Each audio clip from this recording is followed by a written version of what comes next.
We have an unexpected Fox News alert for you, something that has just happened in Iraq. The situation there heating up very quickly without any debate here in Washington.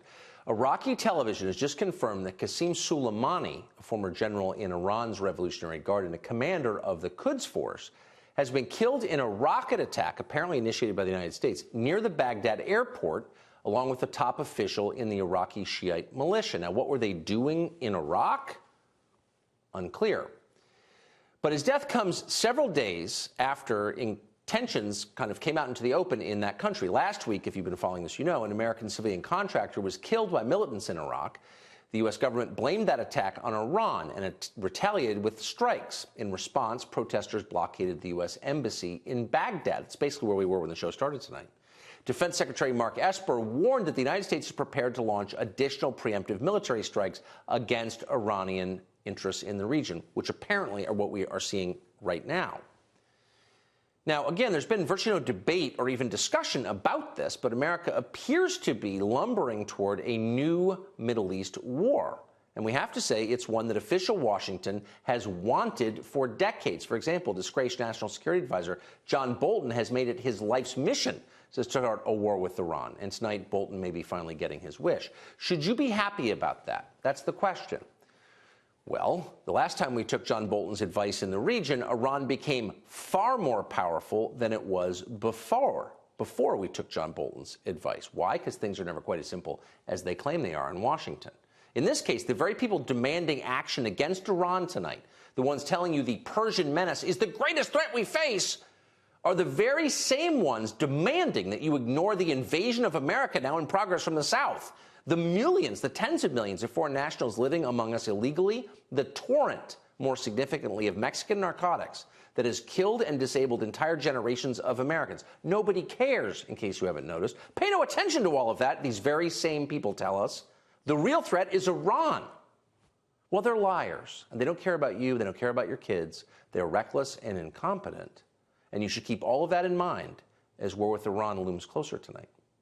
Kurt Mills is a senior writer at the American Conservative. He joins us now. So, Kurt, this is unfolding even as we speak. Where could it go from here? Well, like you said, if you liked the Iraq War, Tucker, we're back with the sequel, the Iran War. I would say the deep concern is, look, a general in the Iranian forces being assassinated is not necessarily something to mourn or begrudge the U.S. getting involved in. That's right. The question is, though, is this a Franz Ferdinand moment? Is this a situation where a great power gets involved with a middle-tier power and gets the world into a world war? Iran, I think, is a problem for the U.S. and its allies in the region, but it is not an existential threat like China or Russia. China or Russia, particularly China, would love to see another decade or two of Americans my age dying in the sand for no particular purpose. Well, that's exactly it. It's not that anyone, I think, in the United States has particular affection for Iran or trusts its government, much less it's the Revolutionary Guard or the Quds forces. Of course not. But it's the intemperance with which the foreign policy establishment in Washington describes the threat that I think makes sensible people nervous, that Iran is the greatest threat we face. I mean, it's so prima facie absurd that it makes you wonder what their actual agenda is. It's a joke. It's a joke. I mean, I think the real question is, why do we still have troops there? So you see the Baghdad embassy protests. And to be clear, this is not just an embassy. This is a fortress. It's been a fortress since we took out Saddam in 2003. And American troops there, if we're not going to re-annex the country, are effectively hostages.